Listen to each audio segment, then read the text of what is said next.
দিনের আলোয় গুলির শব্দ আর রাত নামলেই মৃত্যু ভয়ের ছায়া। আবারও রক্তে ভেসে গেল পূর্ব ডেমোক্রেটিক রিপাবলিক অফ কঙ্গো। দক্ষিণ কিভু প্রদেশে যা ঘটছে তা শুধু একটি সংঘর্ষ নয়, এটি এক ভয়াবহ মানবিক বিপর্যয়। পূর্বাঞ্চলীয় ডেমোক্রেটিক রিপাবলিক অফ কঙ্গো ফের রক্তাক্ত হয়ে উঠেছে ভয়াবহ সহিংসতায়। দক্ষিণ কিভু প্রদেশ জুড়ে দিনভর গোলাগুলি ও রাতভর আতঙ্কে কাটাচ্ছেন সাধারণ মানুষ। জনপদ থেকে জনপদ সবখানেই ছড়িয়ে পড়েছে মৃত্যু আর ধ্বংসের ছাপ। বুধবার দক্ষিণ কিভু প্রদেশের প্রশাসন জানায়, রোয়ান্ডা সমর্থিত M23 বিদ্রোহী গোষ্ঠীর হামলায় 400রও বেশি নিরীহ বেসামরিক নাগরিক নিহত হয়েছেন।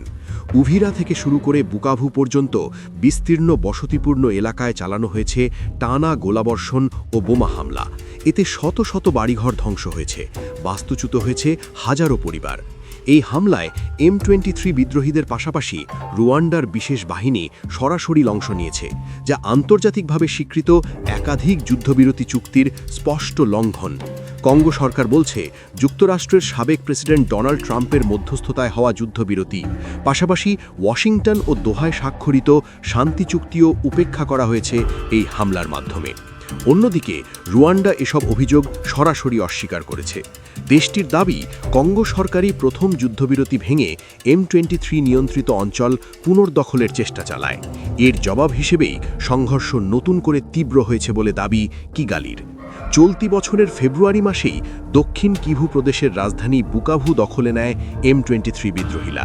পরিস্থিতি নিয়ন্ত্রণে আনার আগেই বুধবার তারা আরেকটি গুরুত্বপূর্ণ শহর উভিরাও নিজেদের দখলে নেয়, যা সংঘাতকে আরও জটিল করে তুলেছে। যুক্তরাষ্ট্র আরও সতর্ক করে জানিয়েছে, রুয়ান্ডা যদি M23 বিদ্রোহীদের প্রতি সমর্থন ও সহায়তা বন্ধ না করে, তাহলে এই সংঘাত আরও বিস্তৃত ও ভয়াবহ রূপ নিতে পারে। এতে শুধু আঞ্চলিক স্থিতিশীলতাই নয়, পুরো মধ্য আফ্রিকার নিরাপত্তা পরিস্থিতি মারাত্মক ঝুঁকিতে পড়বে বলে আশঙ্কা করা হচ্ছে। দক্ষিণ কিভুর জনপদগুলোতে এখন প্রশ্ন একটাই, এই রক্তপাত থামবে কবে? আন্তর্জাতিক চাপ কি আদৌ শান্তি ফিরিয়ে আনতে পারবে, নাকি কঙ্গোর পূর্বাঞ্চল আরও গভীর অন্ধকারে তলিয়ে যাবে?